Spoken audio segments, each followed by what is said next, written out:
and department has said to me that they do not make and participate within public discussions of advertising issues. Thusly, tonight we do not have a representative of the Columbus Dispatch. The issue about which we want to talk tonight is not limited, of course, to simple distribution through the Dispatch of the DVD that many of us find very objectionable. Good evening, everyone, and peace be with you all. I'd like to thank Earl and the Unitarian Universalist Church for hosting this forum this evening. It's a pleasure to be here, and I'm grateful to this community for the opportunity for setting up this type of discussion, because to understand each other, to heal rifts that we have within our community, to know each other as neighbors, we have to talk with each other. It's a movie that was made a few years ago. It's not just made this year.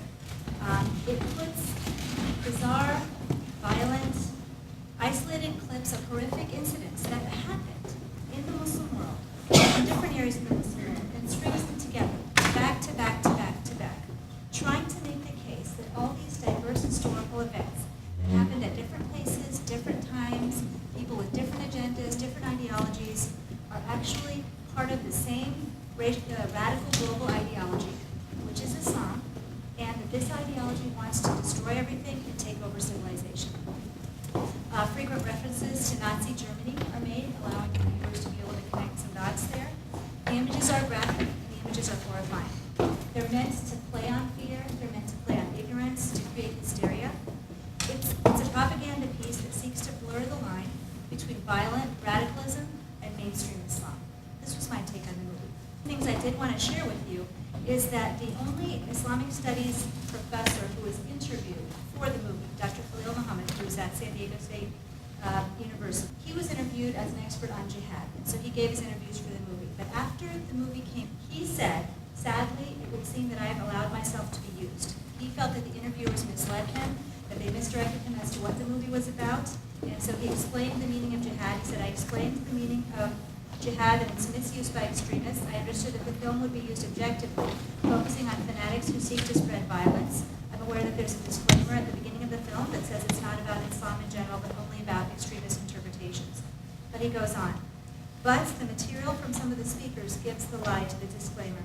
Many of them are not experts or have used the mantle of academic qualifications to purvey hate. That their alarmist drivel should be mixed with my whittled-down interview proves that the intent of the film is not to educate, but to mislead. Thank you, Azza. I'm John Wagner. I'm the short speaker.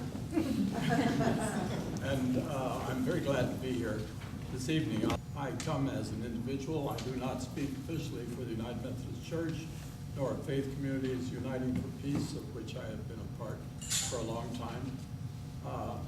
I come with my own traditions, my own commitments, my own biases, as you will, and I feel I have not only a right to do it, but a responsibility to do it as well. So I decided I would come ahead. And from my perspective, it's really important to bear witness to this, and particularly at a time when our brothers and sisters in other traditions are being unfairly attacked, and in which their tradition is identified as producing terrorists and other forms of violence. I'm highly offended at that and worried about that myself. This doesn't mean we don't disagree. And from my perspective, what we're doing here is disagreeing with the position of the Columbus Dispatch that indicated that the DVD, the Obsession, which they distributed free, the whole movie is here, by the way. You can watch the hour-long movie. And I'm old enough to remember Senator Joseph McCarthy, and old enough to remember many movements that have stereotyped and demonized certain people, particularly in a time of genuine change. But we should raise our voices in opposition to the work of the advertising department and to the newspaper that makes its decisions simply on the basis of advertising or advertising revenue. I think the whole paper bears responsibility for this. I was wondering, is they had said, oh, this was strictly an advertising decision, and I was wondering if that was really true, or if the editorial people had come in and watched it beforehand. Ben Mary. Sorry, but I question the motives of the Columbus Dispatch.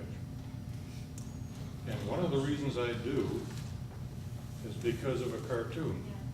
Yes. An editorial cartoon that they published.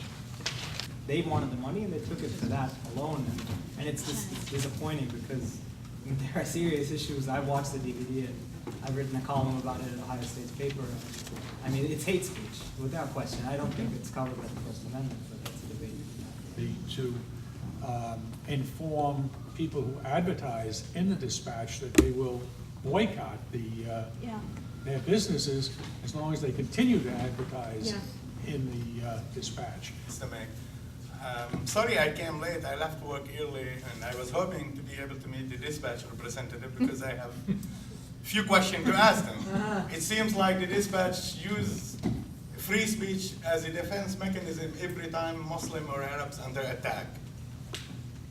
I am very concerned about the potential for horrible violence that seems to be building as a result of this hate speech. Might be really feeling guilty right now. I don't know. I didn't get that impression. I know. I get the feeling, and I have had experience with some of these people. Like I think Ben Morrison is a pretty decent guy, and he may be feeling very uneasy about this. I expect him to. Tuskegee, Alabama in the 60s. What we're seeing now with the Muslim community gives me the same feeling all over again. It's really important to speak to the people that you know about the problem that we're talking about here. It makes a difference if one person speaks or if 3 people speak. We are all related to each other. It is amazing how fast information goes from person to person. So I would hope that we would all take out of this not only a suggestion about what Ozma would do, but what we will think about personally what we can do. I really appreciate the kind of sense of community that has been built over this evening, and I'm really grateful for your being here. And I hope that we can build from this even a larger community of people. I feel so blessed to be part of this community. And in Islam and in many different faiths, I'm sure, we understand that God blesses sincerity. And if you make a small step in His direction and you are sincere, He can put such blessings and such goodness in that step that, you know, the work of armies is done by just one small step in one person. And I'm sure that we all probably share that type of understanding in some way or other. So I look forward to being in touch. I hope this is not just, you know, one evening, and we'll continue to work together. And from the bottom of my heart and from the Muslim community, I'm grateful for everybody's attendance and for your support, and just it's a reassurance of the community that we live in. We really are blessed to be here. As you're willing and able.